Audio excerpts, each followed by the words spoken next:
Baiklah, Assalamualaikum warahmatullahi wabarakatuh.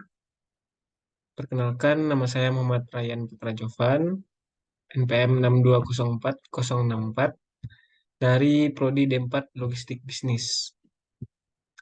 Sini saya akan mempresentasikan tentang mengapa manajemen rantai pasok hijau itu sangat penting.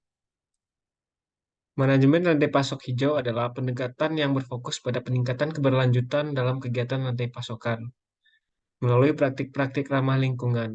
Manajemen rantai pasokan hijau dapat memberikan banyak manfaat bagi perusahaan dan juga planet kita.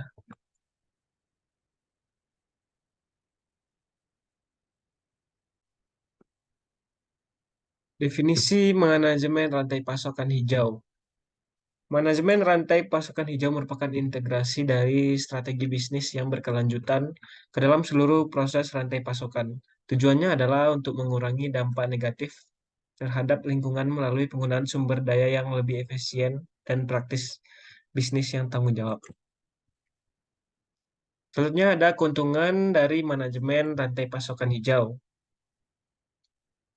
Yang pertama ada dorong keunggulan bersaing. Manajemen rantai pasokan hijau dapat membantu meningkatkan reputasi perusahaan dan mendapatkan keuntungan kompetitif melalui inovasi produk dan efisiensi operasional yang lebih tinggi. Yang kedua ada reduksi biaya dan risiko.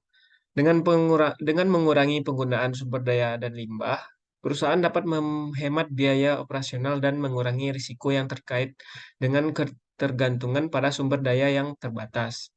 Yang selanjutnya ada pemenuhan tuntutan konsumen. Konsumen semakin menghargai perusahaan yang bertanggung jawab secara sosial dan lingkungan. Praktik-praktik rantai pasokan hijau dapat memenuhi harapan konsumen dan meningkatkan loyalitas pelanggan. Selanjutnya ada strategi dalam manajemen rantai pasokan hijau. Yang pertama ada evaluasi dan transparansi.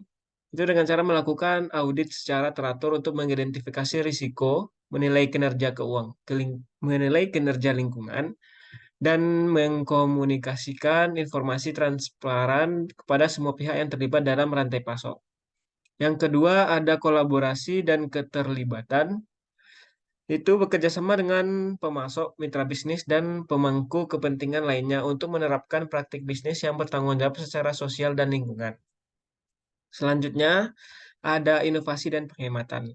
Menerapkan teknologi dan proses yang ramah lingkungan untuk meningkatkan efisiensi energi, mengurangi emisi, dan menghasilkan produk yang lebih berkualitas dengan lebih sedikit limbah.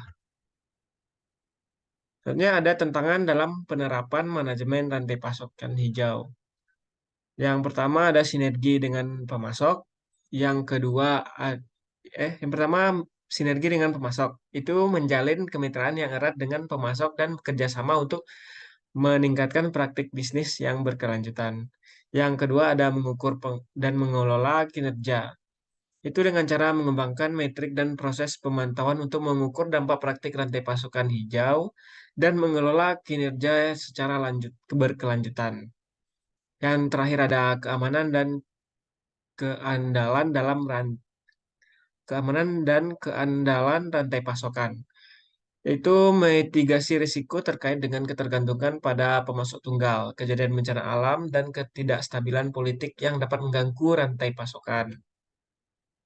Selanjutnya ada penerapan manajemen rantai pasokan hijau di industri. Yang pertama ada di industri manufaktur, itu berbagai perusahaan manufaktur telah mengadopsi praktik rantai pasokan hijau, seperti penggunaan bahan baku ramah lingkungan, pengurangan pemborosan, dan pengoptimalan energi untuk mencapai efisiensi yang lebih tinggi. Yang kedua ada transportasi. Industri transportasi sedang beralih ke teknologi yang lebih ramah lingkungan, seperti produksi kendaraan listrik, pengoptimalan rute pengiriman, dan tata kelola yang lebih baik dalam pengelolaan limbah. Terakhir ada perdagangan dan distribusi. Dalam rangka mengurangi jejak karbon, perusahaan di sektor perdagangan dan distribusi telah mengadopsi praktik pengemasan yang berkelanjutan dan penggunaan energi yang lebih efisien dalam proses penyimpanan dan pengiriman produk. Terakhir ada kesimpulan dan saran. Manajemen rantai pasokan hijau adalah kunci untuk mewujudkan bisnis yang berkelanjutan dan bertanggung jawab dengan menerapkan praktik-praktik yang ramah lingkungan. Perusahaan dapat meningkatkan reputasi, mengurangi biaya operasional, dan menciptakan dampak positif bagi lingkungan dan masyarakat secara keseluruhan. Dalam menghadapi tantangan yang ada, kolaborasi dan inovasi akan menjadi kunci untuk sukses. Baik, sekian presentasi dari saya. Jika ada kesalahan, mohon dimaafkan. Assalamualaikum warahmatullahi wabarakatuh.